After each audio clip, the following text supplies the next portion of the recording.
I am Andrew Whitman, 38 years old, CEO of a private investment fund in Boston.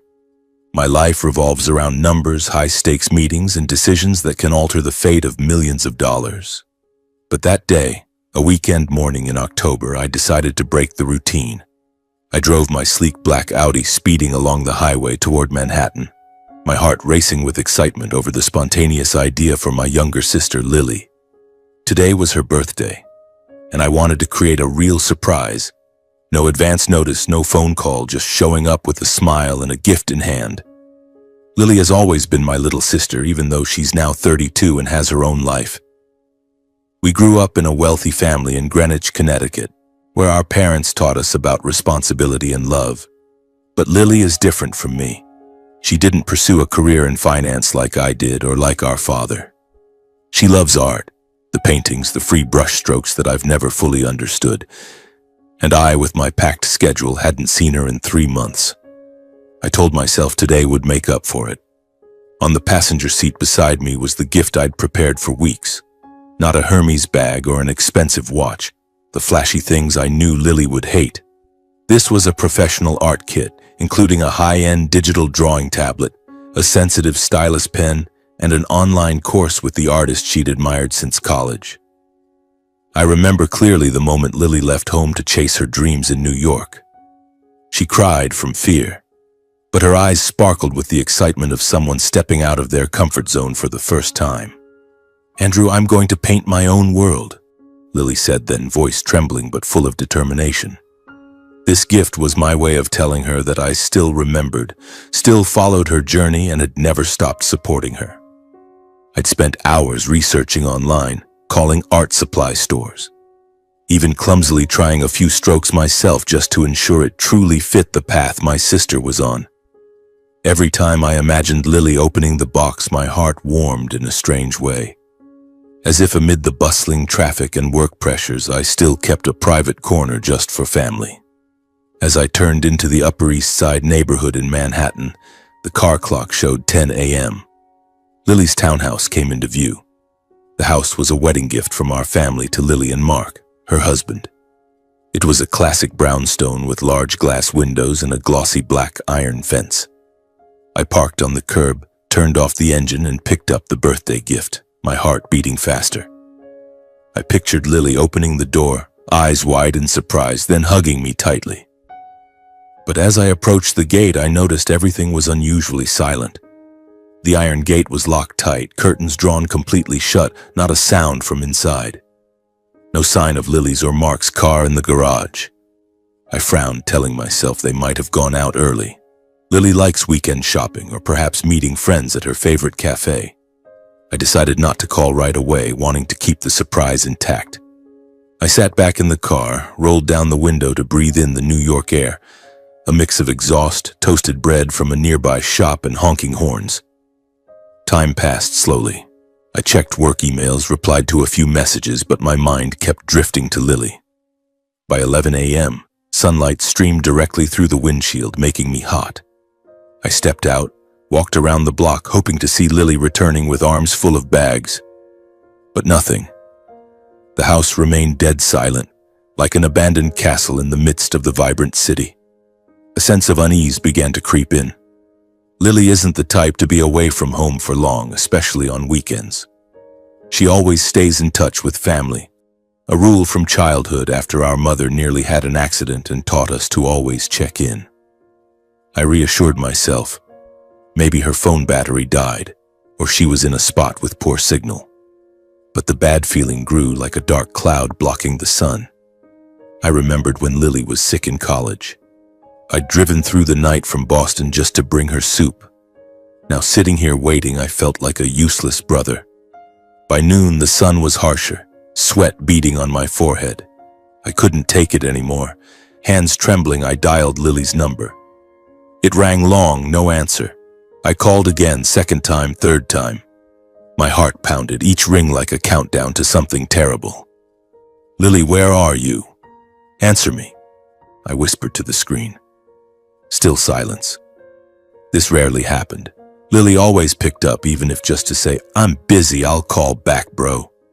The bad feeling turned into real fear. I imagined all sorts of things, robbed or suddenly ill. I called a fourth time, gripping the phone until my knuckles whitened, and then I called once more. It rang a few times and an unfamiliar voice answered. "Hello, this is Lenox Hill Hospital. I'm Nurse Sarah. Who's calling?" Her voice was professional but firm, as if accustomed to emergency calls. My heart stopped. Hospital. Lily? I'm Andrew Whitman, Lily Whitman's brother. Why is my sister's phone at the hospital? My voice cracked, trying to stay calm but failing. Nurse Sarah paused for a moment, then spoke slowly.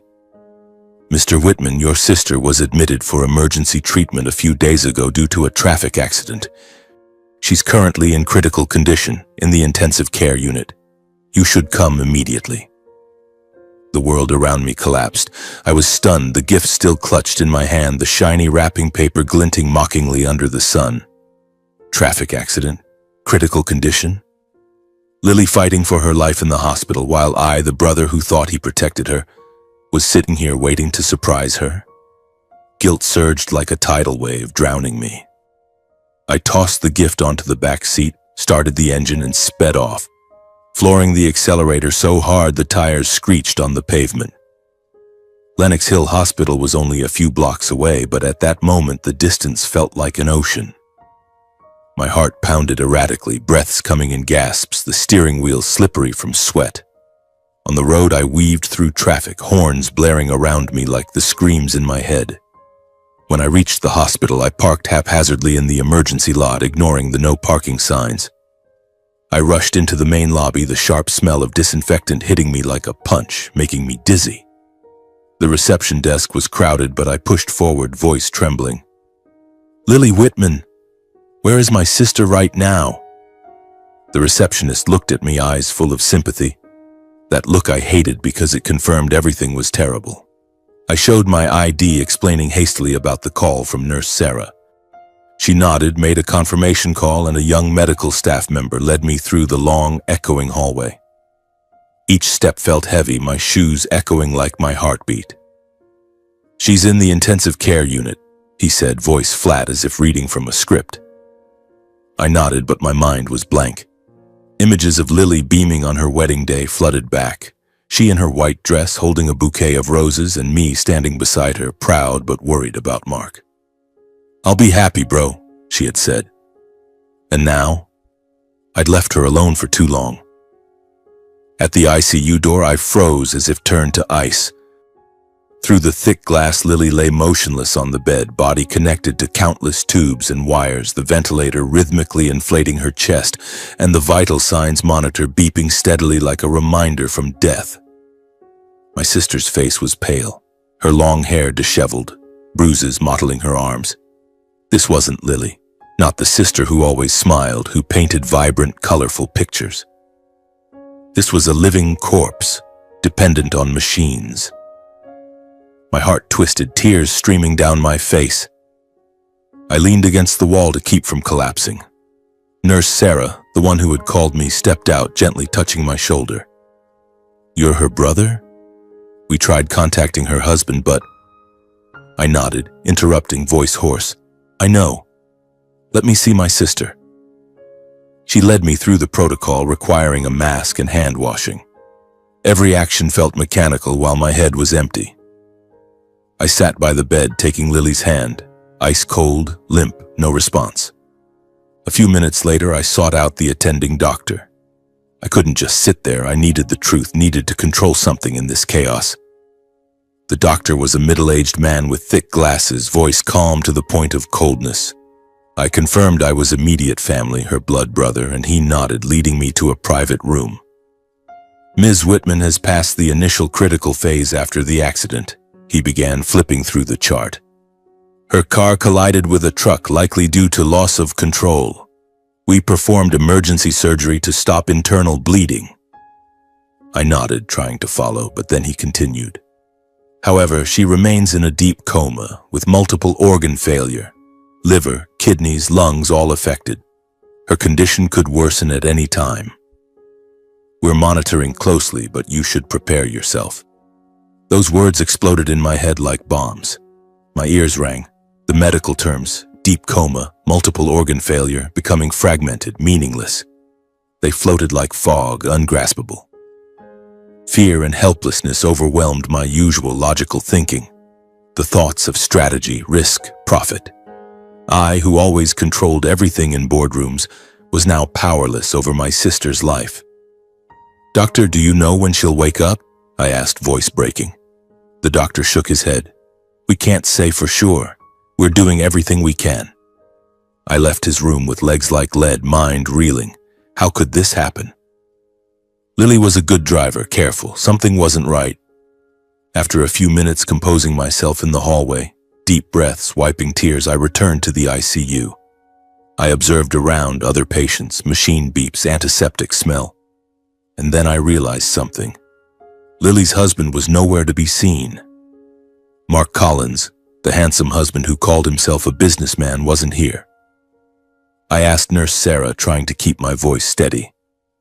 "Has my sister's husband, Mark, been here?" She shook her head, eyes full of regret. "He hasn't shown up, sir. We've called multiple times since the first day, but no answer. His number was the emergency contact, but it was useless." Anger flared like fire. Where was Mark right now? What was he doing while my sister lay here fighting for her life? I remembered the wedding day. He grinning widely, hugging Lily, but eyes always shifting when I asked about his work. "I love him, Andrew," Lily had said. And now? I pulled out my phone, dialing Mark repeatedly. It rang and rang, no pickup. Second time, third time, still silence. I gripped the phone tightly. Was he avoiding it? Or doing something worse? As I was about to call again, my phone vibrated, a social media notification on the lock screen. It was from the X app, a comment on Mark's post. I tapped it instinctively, hands shaking. The screen lit up, and the photo that appeared left me stunned. Mark was partying, reveling with his family on a luxury yacht, champagne, laughter, endless blue sea. He wore a white t-shirt, sunglasses, arm around a strange woman. And then I realized it was the very yacht our family had gifted Lily 5 years ago as part of the wedding gift and assurance for her future. The boat's name was Seabreeze, chosen by Lily herself because she loved the ocean. Now he was using it to party while his wife was in the hospital. Rage surged like a tidal wave. I wanted to smash the screen, wanted to go find him. But I held back, breathing deeply. The unease grew clearer, as if a puzzle piece was misplaced that I hadn't seen yet. This accident, was it random? Mark not showing up, not answering, and now living it up. Something rotten here. Without hesitation, I called the family's private investigator, Jack Harlan, a former cop who'd worked for us for years. "Jack, it's Andrew Whitman. I need you to quietly investigate my sister's marriage and this accident. Focus on her husband, Mark Collins. Leave nothing out. Finances, history, everything." He asked for details and I summarized briefly, voice restrained. "And don't tell my parents yet. I don't want them worried while things are still unclear. Make it quick." He agreed and I hung up, feeling like I'd just dropped a bomb. I returned to Lily's side, holding her hand. "I'll find the truth, little sister. I promise." But in my head, a storm was brewing. What was Mark hiding? And Lily, did you know? Fear mixed with anger kept me awake that night, sitting by the bed waiting for news from Jack. This was no longer just an accident, it was a dark secret and I would turn it inside out. The days that followed passed like a prolonged nightmare with no end in sight. I practically lived in the hospital, turning it into my temporary home. Early mornings I woke with dark circles under my eyes, splashed water on my face in the public restroom, then rushed to the ICU to relieve the nurses and monitor Lily's condition. I learned to read the curves on the vital signs monitor. Her heartbeat steady but weak, blood pressure fluctuating like a silent warning. Every time an alarm beeped, my heart clenched as if the world had stopped turning. I sat there for hours, wiping sweat from Lily's forehead, whispering old childhood stories in the hope she could hear. I remembered the time we sneaked out to the park without telling our parents. Lily fell and burst into tears and I carried her all the way home on my back. Now I wanted to hold my sister, but she lay motionless, dependent on the ventilator and tubes. My sleep came in fits on the hard waiting room chairs in the hallway, where nurses' footsteps and machine hums echoed like a hellish symphony. Each time I dozed off, I jolted awake from nightmares. Lily vanishing, Mark smirking on the yacht. The waiting felt exhausting, like a taut string about to snap. Work in Boston was neglected. I canceled meetings, delegated to my assistant, but it didn't matter. Lily was everything. On the afternoon of the fourth day, Mark finally showed up. I was sitting by Lily's bed, holding her hand and praying silently when the ICU door opened. He entered in a hurry, shirt wrinkled as if he'd run a marathon, hair disheveled. His eyes fixed on Lily, and then he broke down, tears streaming down his face, shoulders shaking. It was belated grief, like a hastily staged play. I stood up, heart pounding, but said nothing. Mark knelt by the bed, taking Lily's hand, the hand I'd held for days, and whispered, "Honey, I'm here now. I'm sorry I was late." His voice broke, sounding so genuine that if I hadn't known about the yacht, I might have believed it. But I knew. I stood there, observing every gesture, feeling like I was watching a predator pretending to be vulnerable. Mark turned to me, wiping tears with his sleeve, voice trembling. "Andrew, I'm sorry for not being here sooner. There was an urgent issue at the company. I had to go to California. But I've been praying for Lily every day. I believe she'll be okay. She's strong, you know." He spoke as if pitching to a board, eyes looking at me hopefully. "She's everything to me, Andrew. I can't imagine losing her." I didn't respond, just stood silently without showing any reaction. My face was stone, but inside anger boiled. Urgent issue? Project? While his wife lay critically ill? And praying? Did he think I was that stupid? I remembered the ex-photo, him grinning with champagne, not a trace of worry. But I stayed silent, letting him expose himself. As I watched, I noticed Mark's expression lacked the panic or shock typical when a loved one is fighting for life. No bloodshot eyes from sleeplessness, no trembling hands from fear. Everything seemed anticipated, like a carefully calculated plan. He cried, but the tears dried quickly, and when he turned away, I caught the corner of his mouth twitching upward as if relieved the performance was over. He thanked me again for staying to care for his wife, patting my shoulder like a friend. "Thank you, Andrew. You're a great brother." I remained silent, just nodding coldly. Inside, I wanted to grab his collar and yell, "What are you hiding? Why weren't you here from the start?" But no, I held back. I needed evidence, not confrontation. Mark stayed a few more minutes, stroking Lily's hair, then checked his watch. "I have to go now. Urgent meeting. I'll be back soon. Take care of Lily for me, okay?" And he left, leaving behind the scent of cheap cologne mixed with sweat. In the days after, Mark only appeared sporadically at the hospital, each visit very brief.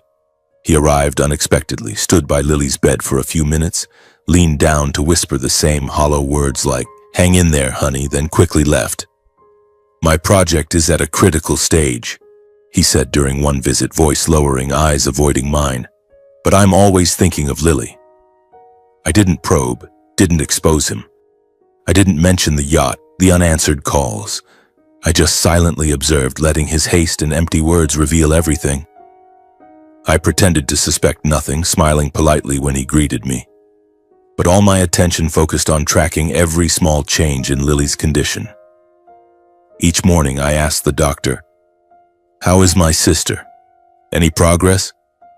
He shook his head. "Your sister is stable, but no signs of waking yet." I sat there noting everything, heart rate, blood pressure, medication doses, like an investor analyzing stock charts. But this wasn't money, it was my sister's life. Late at night, when the hospital was quiet, I thought about Mark.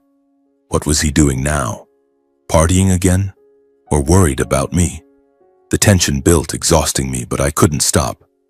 Lily needed me alert. A few days later, on a rainy evening with torrents pounding the hospital windows, investigator Jack contacted me. My phone vibrated in my pocket and I rushed to the hallway to answer. "Andrew, I have the initial report," he said, voice low. sent via encrypted email. Read it, but brace yourself. I opened my laptop right there on the waiting chair, hands shaking as I entered the password.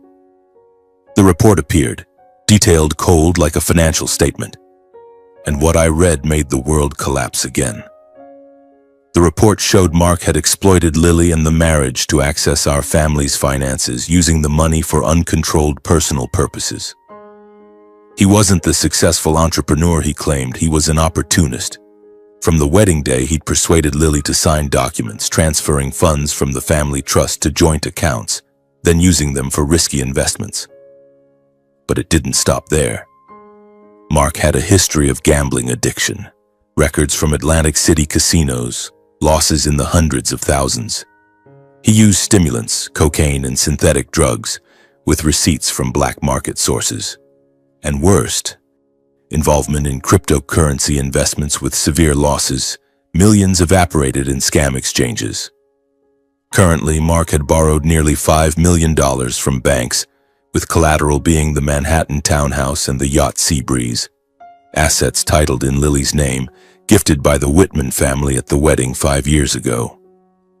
I sat frozen under the flickering neon lights, gripping the laptop tightly. How could this be? The townhouse in Manhattan, the Yacht Sea Breeze, the gifts we gave to secure Lily's future, now tools for his debts? The report included photos of documents, Lily's signatures, likely coerced or deceived. I remembered the wedding day, my father patting Mark's shoulder. "Take care of my daughter." He smiled. "Of course, Dad." Now it was clear. The marriage Lily defended at all costs was just a tool for Mark to drain and drag her into a dangerous spiral our family never knew about. Lily had once said, "Mark's making big investments, bro. We'll be rich." I'd smiled, thinking it normal. Now I felt like a fool. Tears streamed down, but not from sadness, from anger. Angry at Mark, angry at myself for not seeing it sooner. "Lily, what have you endured?" I whispered, returning to the ICU. She still lay there, motionless, but now I knew this accident was likely connected to him. The storm in my head turned into a whirlwind. Mark wasn't a husband, he was a con man. And I would make him pay. I no longer saw what was happening as mere subjective feelings or personal suspicions. This was clear evidence, like glaring red numbers on a balance sheet warning of bankruptcy. Jack's report was no joke. It was black and white proof of a rotten marriage where Lily had been exploited like a pawn to be sacrificed. I sat by my sister's bed watching the steady but feeble waves on the vital signs monitor, the monotonous beeps echoing in the stark white room. The initial helplessness gradually subsided, giving way to the cold clarity I was all too familiar with from work. I wouldn't let him continue like this. I stepped out into the hallway, pulled out my phone, and called Jack. My voice low, no need for long explanations. "Dig deeper for me. Cash flows, loans, Mark's transaction history. Everything. I need the full picture, no details missed." After hanging up, I returned to the room, taking Lily's hand once more. If this was a game Mark thought he could evade, from this moment I had decided to drag him into the light step by step, without haste, but without mercy. He agreed, promising updates in a few days. Meanwhile, I quickly printed the preliminary report, stuffed it into my briefcase, and rushed to the parking lot. Lenox Hill Hospital now felt like a prison, and I needed outside air to breathe. I sped toward Greenwich, Connecticut, our parents' home, where we grew up. The I-95 highway was congested, but I weaved recklessly, hands gripping the steering wheel until my knuckles turned white. Each mile brought memories. Little Lily running in the garden, Dad teaching me about investments, Mom hugging us every night. Now I had to shatter that peace to save my sister. My sudden appearance stunned my parents. I parked in front of the garage, entered without knocking, a childhood habit. Dad Richard was reading the newspaper in the living room. Mom Eleanor was making tea in the kitchen. They looked at me, and just seeing my tense face, red eyes, they knew something major had happened. "Andrew, what's wrong?" Mom asked, voice trembling, dropping the stirring spoon. Dad stood, removing his glasses, face grave. "Tell us, son." What's going on? The home's atmosphere, scent of toasted bread and fresh flowers, suddenly turned heavy as lead. I sat on the familiar leather sofa, hands shaking as I opened the briefcase. No beating around the bush, I couldn't. Lily had an accident. She's in emergency at a Manhattan hospital. Still in a deep coma with multiple organ failure. Her condition could worsen at any time. The words poured out like a dam breaking, and I felt my face flush. The news left my parents stunned for seconds, speechless. Mom stood frozen, hand over her mouth, then burst into sobs, tears streaming. How could this happen to her? She rushed to hug me, shoulders shaking. Dad was silent for a long time, face ashen, fists clenched on the chair arms until knuckles whitened. He was a strong man who built a financial empire from nothing, but now he looked older than ever. How did the accident happen? When? He asked, voice hoarse, trying to compose himself. I summarized briefly. The nurse's call, Lily in the ICU, Mark's absence. They listened, Mom still crying, Dad nodding slowly. When the air calmed, only Mom's sobs and the ticking clock remained. I placed the investigation documents on the coffee table. Sheets printed with dense figures, receipts, transaction histories. But that's not all. Mark has a dirty record. I hired an investigator, and this is what he found. I summarized what I knew about Mark: mounting debts, gambling and drug addiction, heavy cryptocurrency losses. He'd exploited the marriage to access our family assets, the house, the yacht, even Lily's savings. He's borrowed $5 million, collateralized with the very gifts we gave. And Lily probably didn't know. My voice cracked, but I stayed calm. My parents listened, faces changing color. Anger erupted like fire meeting wind. Mom wiped tears, voice shrill. That bastard. I'll call the police right now, expose everything. How dare he? Dad slammed the table. Exactly. We won't let this slide. I'll hire the best lawyers, strip him bare. The living room air turned into a war room, tense to the point of suffocation. But I raised my hand, voice firm. Please calm down. Acting impulsively against him now would be a mistake. Mark could dissipate assets, whitewash everything if he knows we're onto him. Every move must be swift, clean, and legal. No room for him to counterattack. We sat there, planning meticulously under the warm living room lights. Mom made coffee, trying to stay calm while Dad flipped through the report, eyes flashing with calculation. Just like me in boardrooms. We agreed on the plan. Approach the banks to buy out all of Mark's debt, thereby becoming the new legitimate creditor. That way we control him, I said. No direct confrontation, but he'll lose everything. Dad nodded slowly. Your idea makes sense. I have connections at the bank. We'll use an intermediary entity to stay anonymous. Mom looked at me, voice full of worry. But what about Lily? When she wakes up? I hugged her, speaking softly but firmly. We're doing this for her. To protect her. The discussion lasted into the night. We went step by step. Who contacts whom? Timelines, potential risks, and contingencies if things didn't go as planned. Sitting in that room, I felt like I was planning the biggest deal of my life. But this time, what was on the table wasn't money. It was justice for my sister. The procedures moved urgently but discreetly. The next morning, I returned to the hospital to check on Lily. Condition unchanged, still deep coma. Then called the family lawyer. Dad contacted the bank through a subsidiary, an anonymous intermediary entity to avoid exposure. We transferred funds quickly, acquiring the $5 million debt with interest. A cold deal like any on Wall Street.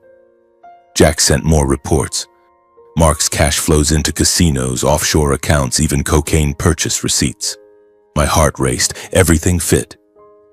3 days later, paperwork complete. Creditor rights transferred quietly, no prior notice to Mark.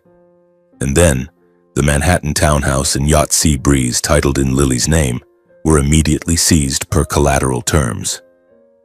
Everything cold and non-negotiable. The lawyer emailed Mark, assets foreclosed due to contract breach.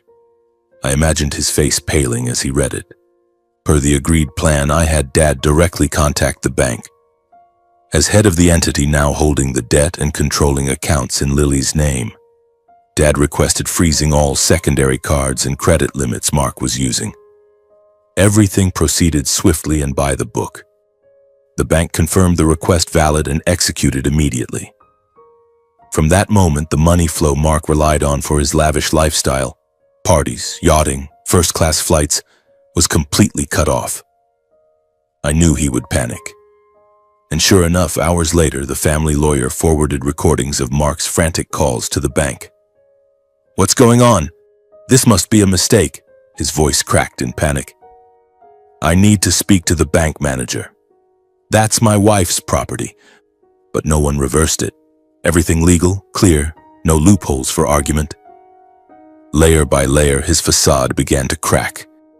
He panicked, realizing what he'd relied on, the Whitman family money, the borrowed prestige from Lily's name, was crumbling beyond his control. As for me, after temporarily resolving all the financial matters through phone calls and lawyers, I returned to the ICU area with a heavy heart, as if a boulder were pressing on my chest.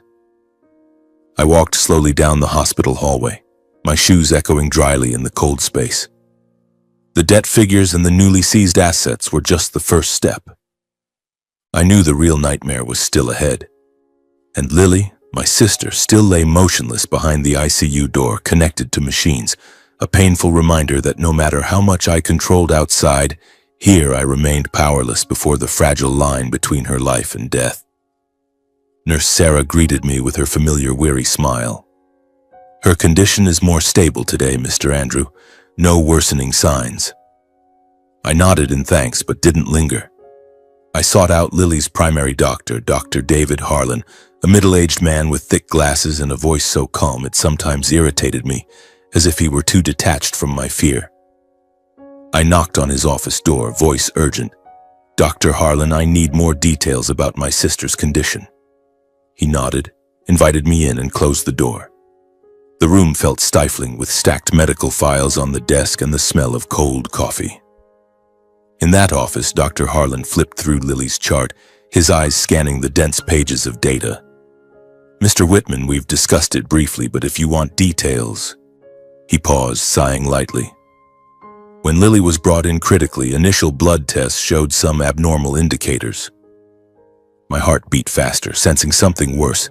He continued, voice steady but meaningful. "From the medical analysis, Lily showed signs of severe hypoglycemia just before the accident. Blood sugar levels dangerously low, leading to dizziness, loss of focus, likely the cause of her losing control of the vehicle." I frowned, trying to follow.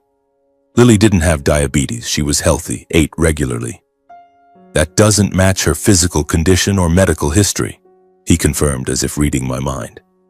"She has no related conditions." The doctor explained further that Lily's insulin levels at admission were not consistent with natural physiological response. Insulin abnormally elevated, as if her body was forced into sudden hypoglycemia. This suggests possible external intervention. His words exploded like a time bomb in my head. External intervention? He cautiously said that medically they couldn't rule out the elevated insulin coming from a non-natural source into Lily's body, though more time and evidence were needed for confirmation. It could be from medication, injection, or even mixed into food. We've reported it to authorities, but no official conclusion yet. I sat frozen, feeling blood turn to ice. In my mind, Mark's image flashed, the only person close enough to Lily to know her daily routines intimately. I remembered him once saying to me, tone light and reassuring at the time, "Lily's been weak lately. I'm taking care of her, don't worry, Andrew." Back then, I'd believed it. Now those words replayed in a completely different light. If nothing was random, what had Mark really been doing to my sister all that time? I left the doctor's office breathing rapidly, emotions chaotic like a storm. I tried to stay calm, walking slowly through the hallway, but couldn't shake the rising unease like a tidal wave. My hands clenched into fists, cold sweat breaking out despite the cool hospital air. This was no random accident. This was a crime. Mark, had he injected insulin into Lily? To cover debts? To seize assets? The thought made me want to vomit. I stopped by a window looking out at bustling Manhattan streets below, but everything blurred. Old memories flooded back like faded film reels running in reverse. The day Lily first introduced Mark to the family at dinner in Greenwich. She entered the house, eyes shining, holding his hand, voice excited. "Everyone, this is my boyfriend, Mark. He's wonderful." Mark grinned widely, shaking my hand firmly but eyes shifting away. I'd felt something off from that very moment. He asked too much about my work, about the Whitman family. I recalled the times my parents and I openly warned her. "Sweetie, Dad thinks Mark seems unstable. What exactly is his job?" Dad asked Lily once, voice concerned. Mom was gentler. "Darling, I just want you happy, but be sure." But Lily brushed it all off with blind trust and desire to protect her marriage. "Don't worry, Mom and Dad, Mark's great. He's just starting his business." She said it, eyes sparkling as if Mark were a fairy tale prince. "Lily, I feel he's not decent. Listen to me." But she cried, "Don't interfere in my life. I love him." And I'd gone silent, not wanting to lose my sister. And now, I remembered Lily resolutely entering the marriage despite growing family concerns. On the wedding day, she in white, beaming, but I saw fleeting worry in her eyes as Mark signed property papers.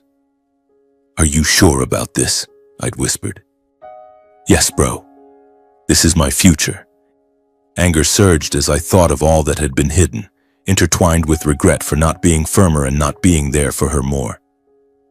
I wondered why I'd let work consume me, why weekly rushed calls replaced real visits, why I hadn't forced Lily to tell everything from the start. I blamed myself, lightly punching the cold hospital hallway wall, pain shooting from my fist, but nothing compared to the aching inside. In the chilly hospital hallway with distant machine hums echoing, I understood what was happening wasn't random coincidence. Accident, deaths, abnormal insulin, all linked to Mark. From that moment, I knew I couldn't turn back or ignore it anymore. I had to act, dig deeper. I could no longer wait after what I had learned. Rage boiled inside me like an unquenchable fire, and the thought of Mark, the man who might have deliberately harmed my sister, made it impossible for me to sit still. I left the hospital immediately after one final check on Lily. She still lay there, motionless, the ventilator rhythmically inflating her chest, a silent reminder that time was running out. I rushed to the parking lot, started the Audi, and sped off recklessly toward the temporary apartment Jack had traced as Mark's address. He was no longer in the townhouse, the assets had been seized, and was hiding in a cheap apartment complex on the outskirts of Manhattan. New York's streets were congested, horns blaring, but I didn't care. My heart pounded, hands gripping the steering wheel until my knuckles turned white. When I arrived, dusk had fallen, the yellowish streetlights casting a dim glow on the rundown building with its peeling walls. I parked hastily, took the foul-smelling elevator, filled with determination to force everything into the open. Mark's door was on the 5th floor, apartment 512. I knocked hard, the bangs echoing in the quiet hallway. There was movement inside, then the door opened. Mark stood there in a wrinkled t-shirt, hair disheveled, dark circles under his eyes. He looked a decade older than at our last hospital encounter. The moment he saw me with my tense expression, a flash of panic crossed his face. His eyes darted for a split second like a cornered animal, before he quickly regained his familiar composure. "Andrew? Why are you here? Is something wrong with Lily?" he asked, voice trying to stay steady, but I saw his hand gripping the doorframe, lightly trembling. I didn't beat around the bush, pushing the door open and stepping in without invitation, voice cold and resolute, unable to hide the anger. "You know exactly why I'm here, Mark. Let's cut the act. Tell me straight, were you involved in what happened to Lily? Don't pretend anymore. Assets seized, mounting debts, then this accident. You think I'm stupid enough not to connect the dots?"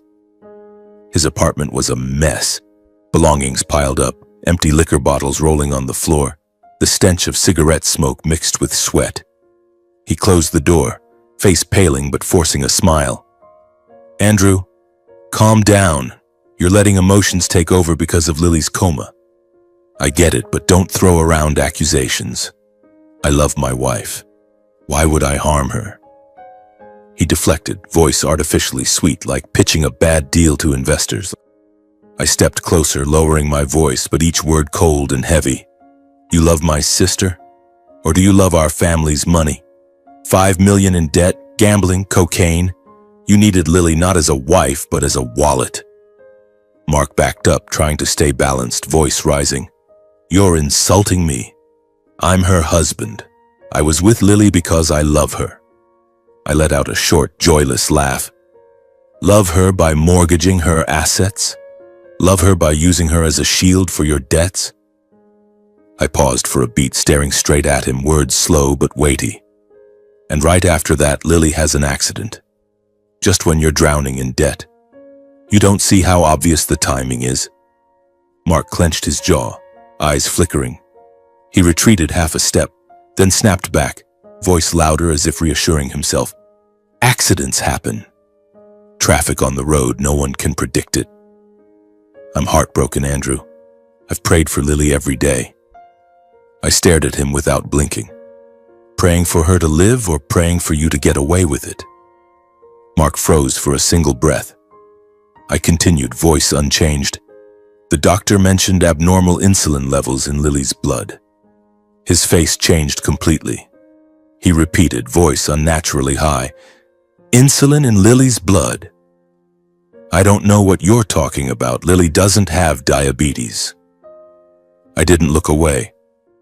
That's exactly why it's abnormal. And you know that. He shook his head repeatedly, voice hurried. Medical mistake. Doctors overinterpret. I'm not involved at all. I stepped even closer, close enough he couldn't avoid my eyes. You're the only one who knew Lily's daily routines. What she ate, drank, any medication. You called it caring. I call it control. My voice began to shake from pent-up rage. You think just because there's no syringe in your hand, you're innocent? You think I don't understand how you staged an accident? I'll keep gathering evidence, and I won't hesitate to take this to court if needed. You'll go to prison for what you've done. Mark jumped up, laughing loudly, the dry, hollow sound echoing in the cramped room. Court? With what? Your guesses? It's still just an accident. No direct evidence, Andrew. My lawyers will tear it all apart. He leaned in, voice full of challenge. You can't do anything to me. What you have, debts, reports, isn't enough in court. My lawyers will shred it. You're just torturing yourself. I looked straight at him, voice slow and icy. Not yet, but there will be. And when there is, you'll wish today I'd just beaten you instead of letting you keep talking. I stood there, rage bottled up to the point of wanting to punch him, but I held back. My mind became clearer than ever because I understood that from this moment things would no longer be settled with words. He was partly right. I needed solid evidence, not empty talk. I left with rage suppressed to the point it didn't need to explode. No shouting, no turning back, just heavy but resolute steps. Strangely, the farther I got, the clearer my mind became. Every piece began falling into place coldly and precisely. I understood that from this moment, explanations or promises had become meaningless. What was coming would no longer be decided by words but by actions, and this time, I would not allow myself to hesitate. On the way back to the hospital, I immediately called the family's private lawyer, Mr. Thomas Riley, a veteran criminal attorney in Boston who had helped us through several financial litigations before. I have the full file on Mark Collins, debts, addictions, and now suspicion of intentionally harming my sister. I need you to file immediately and bring everything to court properly. My voice was strangely calm, even though my heart was still pounding. Mr. Riley was silent for a moment, then said, Send everything to me. But Andrew, you know, circumstantial evidence isn't enough. We need to be certain. I knew, but I couldn't wait any longer. I sent the entire collected dossier, Jack's report, Mark's computer search history, insulin purchase receipts Jack had just dug up from his black market accounts, bank statements. It was all like a ticking bomb, and I would detonate it in court. The following days were an administrative nightmare. Mr. Riley worked quickly, filing charges against Mark for financial fraud, abuse, and suspected intentional harm leading to the accident. The court accepted it, and involved parties were summoned one by one for depositions. First was Dr. Harlan. He sat in the deposition room, voice steady as he described the abnormal insulin levels and unnatural hypoglycemia. From a medical standpoint, there are signs of external intervention, he said, and I saw a glimmer of hope. Then Nurse Sarah, confirming Mark never visited the hospital or answered calls. Financial-related witnesses, bank staff, investigator Jack, were also called. Jack presented his detailed report, voice professional. Mr. Collins mortgaged assets in his wife's name for loans, and transaction history shows cash flows into gambling and stimulants. I sat there listening, heart racing with anticipation. And Mark? He was summoned last, appearing with his own lawyer, a man named Victor Lang, famously sharp, with a track record of winning big cases. I watched him through the interview room glass, his face composed but eyes evasive. The preliminary hearings proceeded rapidly, intense like a storm. We met in a local Manhattan courthouse, the room packed with the smell of old paper and murmurs from spectators. Mr. Riley had warned me, "Andrew, the law needs direct evidence. Speculation can be dismissed." But I hadn't expected things to veer off course so quickly. Mark's side hired Victor Lang, a tall, silver-haired lawyer with a thunderous voice and razor-sharp questions. From the first session, Lang counterattacked fiercely. When Mr. Riley presented the debts, Lang interrupted. "Your Honor, this is mere financial speculation. Mr. Collins borrowed legally, and there's no direct evidence linking it to the accident." I moved to exclude this portion for lack of causation. The judge nodded, taking notes. I sat in the back row, fists clenched, feeling the ground crumbling beneath me. Mark's lawyer relentlessly dismissed each suspicion, aggressively attacking the speculative nature of the arguments. Circumstantial evidence? Computer search history? Anyone can search anything online, Your Honor. No fingerprints, no video, no direct witness seeing Mr. Collins inject insulin. He moved to exclude every detail lacking direct proof, and the judge agreed in part.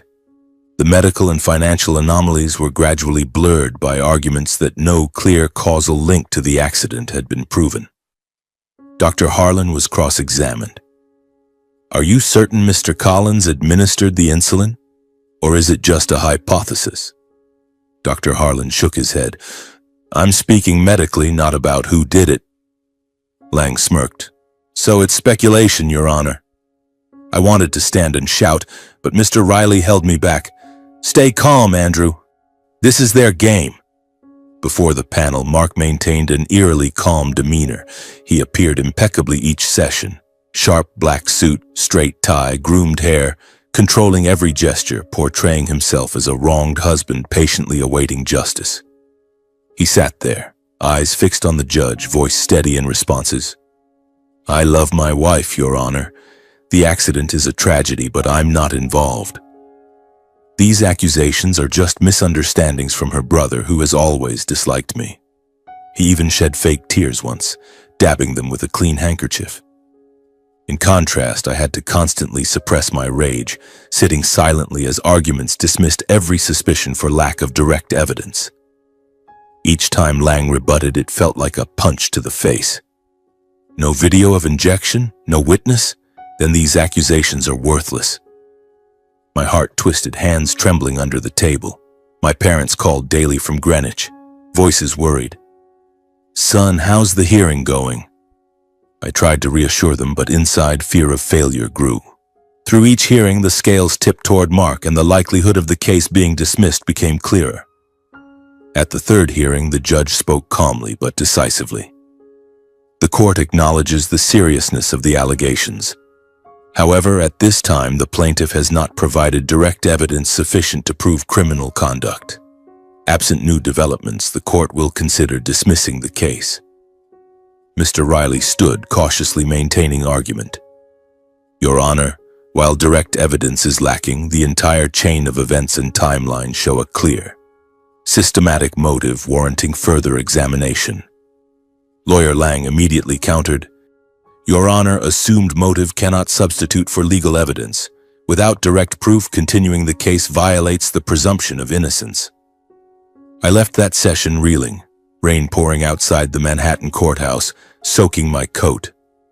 Our family fell into silent despair, realizing money and influence couldn't replace evidence in court. My father, who once acquired companies with a single call, was now powerless. "Son, the law is fair, but sometimes too rigid." My mother cried over the phone, "What will happen to her if he gets away?" I comforted her, but my heart was heavy. I felt helpless, facing the reality that truth, if not proven properly, might not hold up in court. I sat alone in a cafe near the courthouse, watching the rain fall, wondering why everything had turned out this way. The preliminary hearings replayed in my mind, the judge's gavel banging, Lawyer Lang's smirking smile, and Mark sitting there, calm as an innocent man. "Lack of direct evidence," they said. Lack of evidence? I had search history, insulin purchase receipts, mounting debts, but it was all just circumstantial. I clenched my fists under the table, nails digging into my skin. Why was the law so blind? Why was justice so slow? Lily was still in the hospital, deep in coma, and if we lost, Mark would walk free, continuing his fake life. I thought about calling my parents, telling them everything, but how could I? They were worried enough. I told myself to find another way, dig deeper with Jack. But deep down, the fear of failure gnawed at me like a hungry beast. While I was sunk in that deadlock, furious yet calculating how to handle possible defeat, my phone vibrated on the table. Lenox Hill Hospital number. My heart tightened. "Bad news?" I answered, and Nurse Sarah's voice came through, full of hope. "Mr. Andrew, Lily's awake. She opened her eyes half an hour ago, fully conscious. Come right away." I froze for a moment, then jumped up like electrocuted, knocking over my coffee cup. "My sister is awake?" I repeated, voice breaking. Sarah laughed. "Yes, the doctor's checking now." I leaped into the car and raced to Lenox Hill Hospital. On the way, relief and joy surged like a breaking wave. Lily was awake. After all those days in coma, all those nights I'd sat by her bed praying. I smiled to myself, tears mixing with rain on my face. "Little sister, I'm coming," I whispered. I rushed to the hospital, and when I pushed open the ICU door, I froze. Lily lay there, eyes open wide, looking at me with a weak smile. Machines still surrounded her, but she was alert, her hand moving slightly as if to reach me. She called my name weakly, voice hoarse but clear. I rushed over, taking her hand, tears streaming. "Lily, you're awake." You have no idea how worried I was. The joy choked me like lifting a boulder that had weighed on me for days. She responded to simple questions. "Do you have a headache? Do you remember anything?" Lily nodded weakly but couldn't speak clearly. I stayed by her side for a long time, asking gently, trying to hide my emotion upon realizing she was still weak but fully mentally alert. Dr. Harlan entered, checking quickly. "Miss Whitman has passed the most dangerous phase. Recovery will take time, but cognitive function and memory are unaffected. It's a miracle." I nodded, overflowing with gratitude. "Thank you, doctor." When he left, I immediately called my parents with the good news. "Mom, Dad, Lily's awake. She's okay. She recognized me." Mom burst into sobs over the phone. "Oh God, she's awake?" Dad's voice trembled. "Good, son. We'll come right away." I asked Dad to arrange protection, a private bodyguard from the family security firm, and to keep Lily's awakening confidential to avoid complications while things were still sensitive. "Don't let the press or anyone know, Dad. Mark might do something." Dad agreed. "I've handled it. Keep her safe." I breathed a sigh of relief, but worry lingered. Lily was awake, but the court case hung in the balance. My parents arrived at the hospital that afternoon right after my call. Mom nearly ran into the room, hugging Lily tightly, tears uncontrollable. "My baby girl's awake. I was so scared for you," she said through sobs. Dad stood by the bed, eyes red, holding Lily's hand firmly, voice low but shaking. My girl's strong. I knew you'd pull through. We sat together for a long time, sharing light family stories, keeping the atmosphere gentle and absolutely avoiding mention of Mark to prevent stressing Lily. By evening, the doctor advised rest. Before leaving, Dad pulled me into the hallway, hand on my shoulder, voice slow and firm. "Stay with her, son. We've got a bodyguard here now." Mom looked at me, eyes full of worry but trust. Then they left the hospital in heavy silence. In the first days after waking, Lily looked visibly exhausted. She barely spoke, unusually quiet, eyes often drifting away, reactions cold in a way I didn't understand. What was weighing on my sister? Each time I gently asked, "What are you thinking?" Lily just shook her head, saying shortly she was tired and needed rest. I didn't push, but the worry grew steadily. The doctor told me it was common after severe trauma and prolonged coma that Lily needed time for body and mind to adjust. I stayed at the hospital constantly, sleeping on the long hallway bench, tracking every smallest change. At night, watching Lily lie still under dim lights, I couldn't help wondering what she was hiding in that silence, and if there was pain, yet unspoken. A few days later, when Lily was stronger and could talk longer, sitting up to eat soup, smiling lightly, I began telling her everything that had happened during her coma. I sat by the bed, voice slow. "Lily, I found a lot about Mark. Debts, addictions, he used your assets for loans. And the accident, probably not random, abnormal insulin in your blood." I detailed it. Jack's report, the yacht, asset seizures, confrontations, the stalled trial. Lily listened quietly to the end. No reaction, no interruption. The prolonged silence made me even more worried, but I still got no explanation. Her eyes looked out the window, hands clutching the bedsheet. "Do you know about this?" I asked. Lily was silent for a long time, then sighed. "Have you finished telling me?" Only when Lily spoke up herself did she say it was time to end everything and she was ready to testify in court, even if it meant facing everything she'd tried to bury. "Andrew, I'll tell everything. I can't let him get away." Her voice was resolute but eyes red. I was stunned, then overjoyed. "Are you sure? You've just woken up?" Lily nodded firmly. That decision filled me with joy. Finally, hope. Lily's direct testimony was the direct evidence we needed, mixed with fear for her mental endurance as she reopened her deepest wounds. Based on the new development, the final trial was reopened a week later, this time with Lily's direct appearance. Mr. Riley filed urgently. The court accepted due to new evidence. The courtroom was packed, atmosphere tense like a drawn string. When Lily entered, in a wheelchair, face pale but eyes determined, the air shifted immediately. Lily's appearance froze the entire courtroom. The judge paused, note-taking, murmurs rippling through the gallery. I sat in the family row, parents on either side. I felt Mom's hand gripping mine tightly, Dad sitting straight, eyes fixed on his daughter. On the other side, Mark sat at the defendant's table, face ashen. He couldn't hide his panic seeing Lily, eyes widening, breath quickening, hands trembling as if seeing something beyond control. He tried to say something but couldn't, and Lawyer Lang quickly leaned in to silence him. I sat motionless, heart pounding, both fearful and hopeful. In that moment, I knew not just me but our whole family was waiting for words that could change everything. Before the court, Lily testified that in the time before the accident, Mark directly managed all her health issues, from monitoring vitals, preparing medications, to insisting she follow what he called medical instructions. Her voice trembled slightly but clear. "He said I was weak, needed special care. He prepared drinks, supplements. I trusted him." The judge listened, taking notes.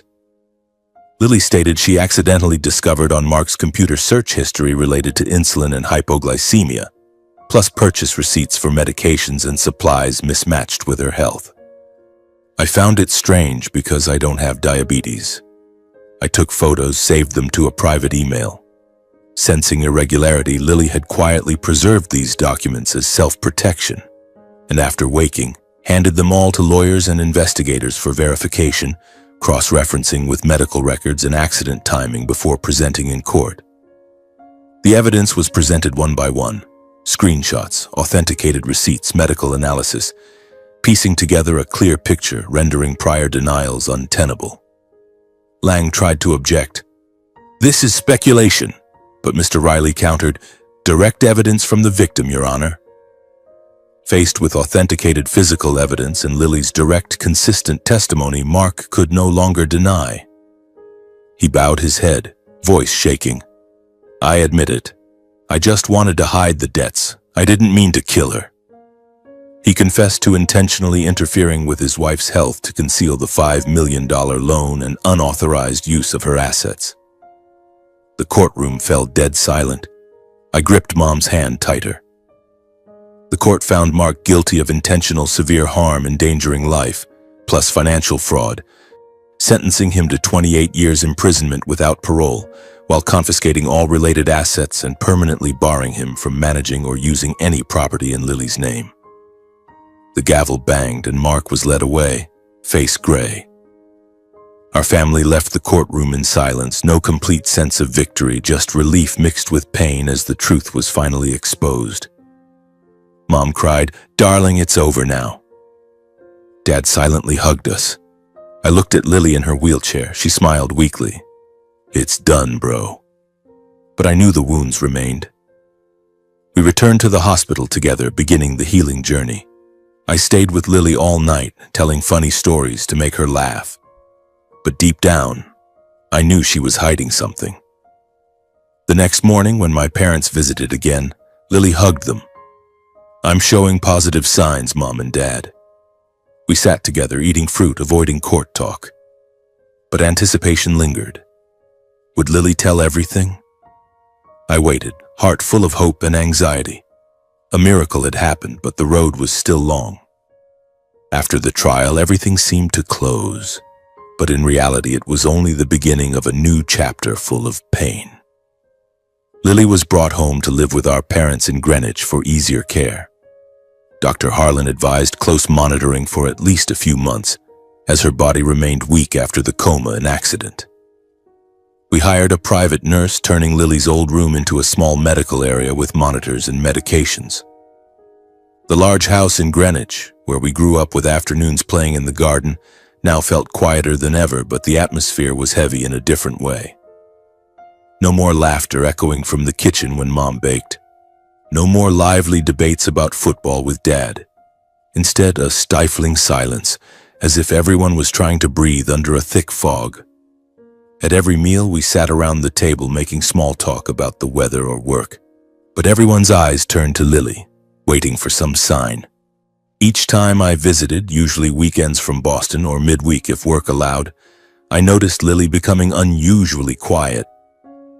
She sat by the window gazing at the garden Mom tended, eyes often fixed on a distant point, as if trying to stay awake rather than truly living again after the ordeal.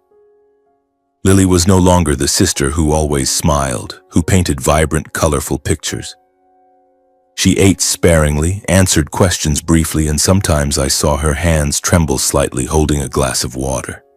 "I'm fine, bro," she said whenever I asked, but her voice lacked life. My parents noticed the change soon, too.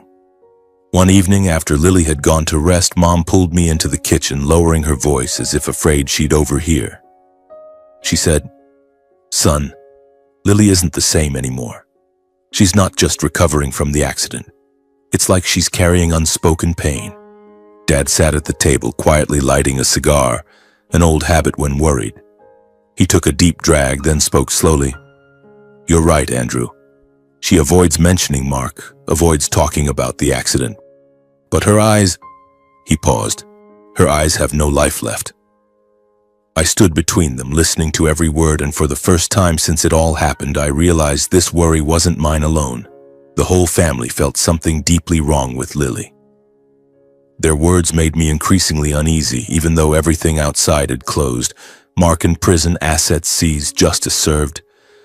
But why was Lily still like a ghost? I wondered if I'd missed something, if the accident had left deeper psychological wounds than we thought. Nights back in Boston, I lay sleepless, mind reeling with images of Lily sitting alone, eyes vacant. Unable to stay silent, I pressed her multiple times. The first in the garden, sitting on the swing. "Little sister, what are you hiding from me? Tell me." Lily looked away, voice weary. "Nothing, bro. I'm tired, need time." The second in the kitchen while Mom was shopping. "Lily, I see you're not happy. Because of Mark? Or the accident?" She shook her head. "I'm fine. Don't worry about me." Each time I worried more, feeling like facing an invisible wall. I remembered old times.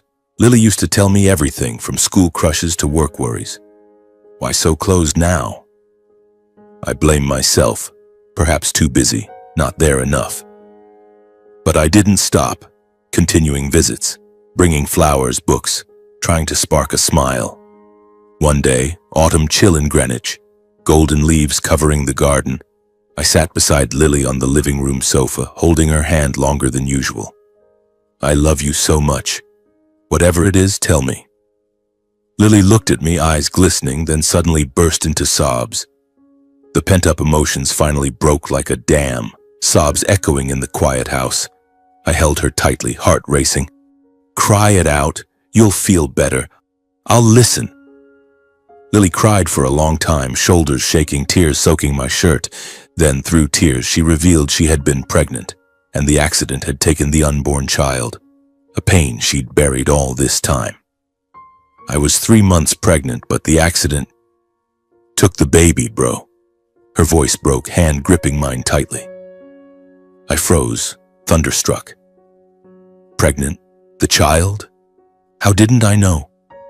I kept it secret to surprise Mark. I thought it would be okay. What broke her most wasn't just losing the child, but realizing the one indirectly responsible for its death was its father, the man she'd trusted absolutely. She said through tears, "He caused the accident to hide debts, but in the end he took our child's life." Lily sobbed, detailing. She'd suspected Mark for a while but loved him, tried to save the marriage for the baby. I thought a child would change him. Lily said that in the hospital, doctors told her the truth right after waking, but she'd suppressed the grief, deciding to testify not just for herself, but for the lost child. I wanted him to pay, so our baby didn't die in vain. Her words cut like knives into my heart. I was stunned, numb from what I'd heard, pain and guilt surging as I realized my sister's strength was built on such immense loss. Why hadn't I seen it? Why hadn't I asked sooner? I held Lily, crying with her. "I'm sorry, little sister. I didn't know." When my parents returned and saw us crying, they worried. "What's wrong?" I recounted it, voice faltering. When they learned the truth, both couldn't hold back tears. Mom knelt, hugging Lily. "My grandchild, I didn't know you endured such pain alone." She sobbed, grief for the grandchild mixing with anguish for her daughter's silent suffering. Dad slumped into a chair, face pale, silent long before speaking, voice hoarse and trembling. "How did you bear this alone, daughter?" The room sank into heavy silence. We sat close, no more words, just holding each other, crying as if tears could wash away some of the crushing pain. By evening, no one had appetite. We just sat, sharing fragmented stories, recalling old memories, comforting each other in the clumsiest family way. I bowed my head, voice choked. "I'm sorry. If I'd been tougher on Mark from the start, if I'd been there more for you, maybe." Lily shook her head, wiping my tears, voice weak but firm. "Stop blaming yourself, bro. It's not your fault. It's mine. For blind love marrying him. Anyway, it's over." Those words didn't erase the pain, but enough for me to understand that in this moment, all we could do was stay together. A few weeks later, when Lily was a bit stronger, starting to walk, painting again, I decided to visit Mark in prison, carrying everything Lily had never said. I drove to the federal prison in New York, heart heavy. Procedures long, but I was patient. Mark sat behind thick glass in baggy prison uniform, his face much gaunter, but seeing me, he clung to final arrogance. He spoke, voice hoarse and bitter. "Andrew, What are you here for? To gloat seeing me like this? He leaned back, arms crossed defensively. I'm not the bad guy. I didn't try to kill Lily. It all happened because I was cornered. Debt's pressure. It all forced me. I looked at him, voice cold and resolute. I'm not here for your sob story. Do you know how broken Lily is, Mark? He froze, eyes flickering momentarily, then quickly spoke as if afraid of being cornered, voice lowering noticeably. It hurts me too, Andrew. I've lost everything. What's left in this life for me? I looked at him unmoved, cutting in word by word, voice cold and resolute. Don't say it hurts you. You have no right to that word after what you've done. My voice lowered, each word slow and heavy. You weren't there when my sister woke screaming at night. You didn't see her staring at the ceiling for hours, unable to cry or speak. You don't know what it's like pretending to be normal while shattered inside. He fell silent, eyes shifting. I continued, no louder but no escape. You call that love? Love letting her bear all consequences alone while you hide behind circumstances? I paused a beat, staring straight. Mark, do you know you indirectly killed your own child? He froze solid. What did you just say? Voice trembling. You said Lily was pregnant? I didn't look away. Lily was carrying your child, and the accident you caused took that baby's life. Mark leaped up, metal chair crashing behind. He lunged at the glass, eyes panicked, fixed on me, searching for any sign of lie to cling to. You're lying, right? He stammered. You're just scaring me, aren't you? I remained silent. That silence made him realize. His eyes changed from panic to complete collapse. Say something, tell me. Voice breaking. Lily was really pregnant? Hands pounding the glass, breath ragged, voice roaring in desperation. No, I didn't know. If I'd known, I wouldn't have done it. I swear I didn't know. I looked at him one final second, then slowly stood. I said nothing more. Behind me, Mark's screams rose fierce, panicked and shattered, but I didn't turn back. He understood, and that truth would haunt him the rest of his life. That was the heaviest punishment. On the way home, I cried alone, thinking of the unborn grandchild, but also relieved, everything exposed. Lily waited at home and we would heal together. The road was long, but family was our support. In the months that followed, I returned to the familiar rhythm of work. As CEO of the investment fund in Boston, deals and responsibilities continued to sweep me along like an unending river. Long meetings, million-dollar decisions, red-eye flights, all resumed as if never interrupted. But this time was different. I no longer let them consume me.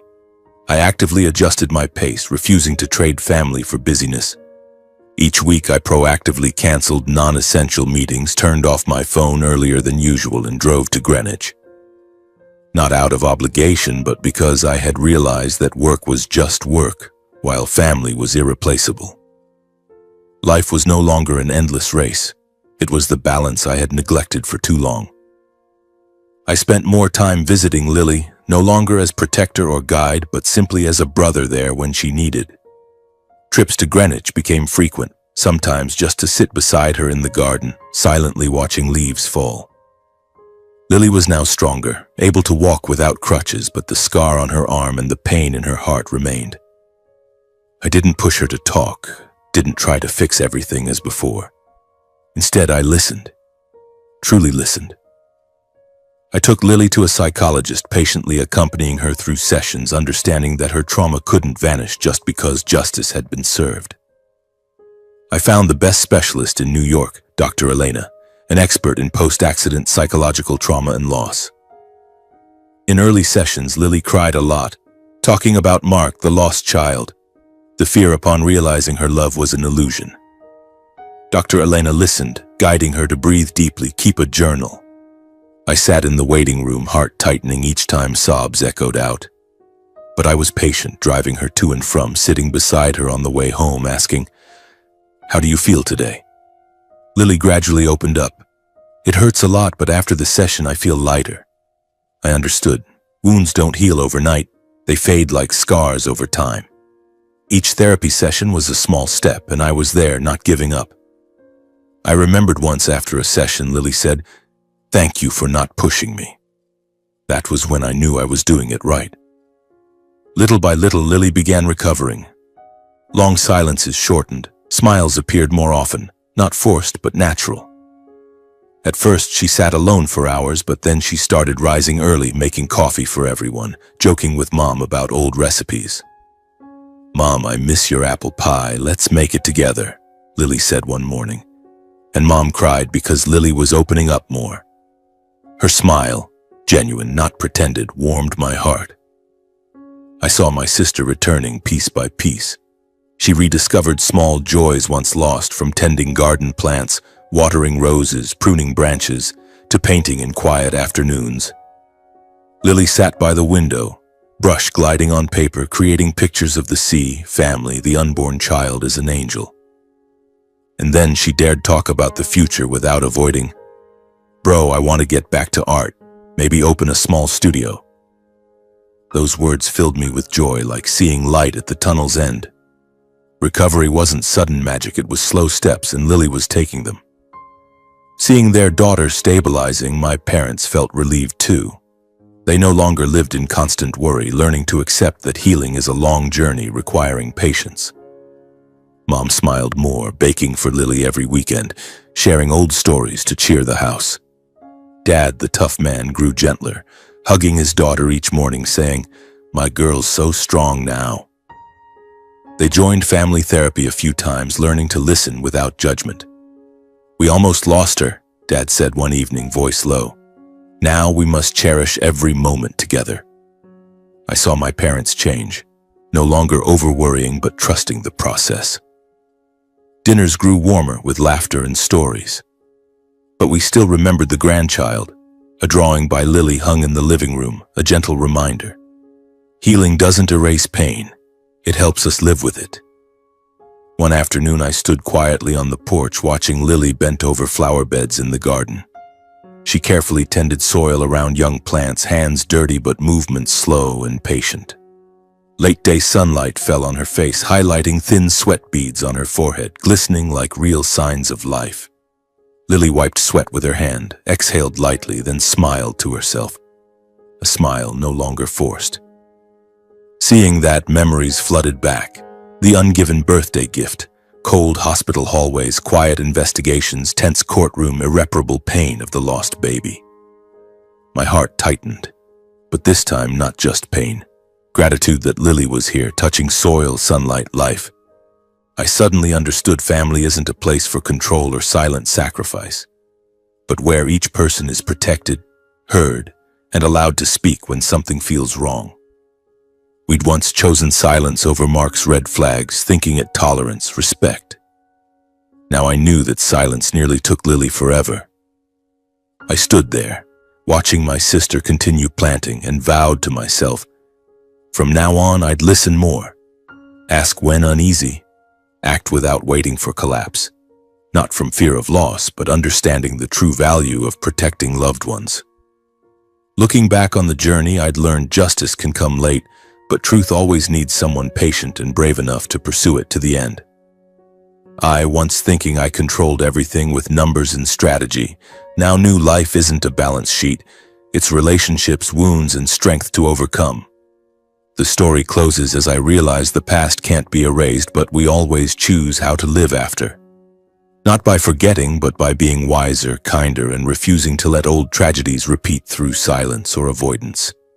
I'd once thought protecting family meant bearing everything alone, but now I knew it also means daring to listen, ask questions, and act when something's wrong. Lily ran toward me from the garden, face sweaty but eyes bright and calm. She hugged me tightly, voice soft but clear. "Bro, without you, I might not have had the strength to wake up, face it, and move on. Thank you for being there even when I couldn't speak." I hugged her back, feeling that familiar breath I'd nearly lost forever, then said slowly, "No, Lily. I just did what a brother should. You're the strongest here. You survived, stood up. That matters most. We stood there under fading afternoon light, no more words needed. In that moment, I knew we'd be okay. Not because all wounds healed, but because we'd learned to live with them, turning scars into marks of growth, not pain dictating the future. Life began anew from there, not perfect, but strong enough to continue.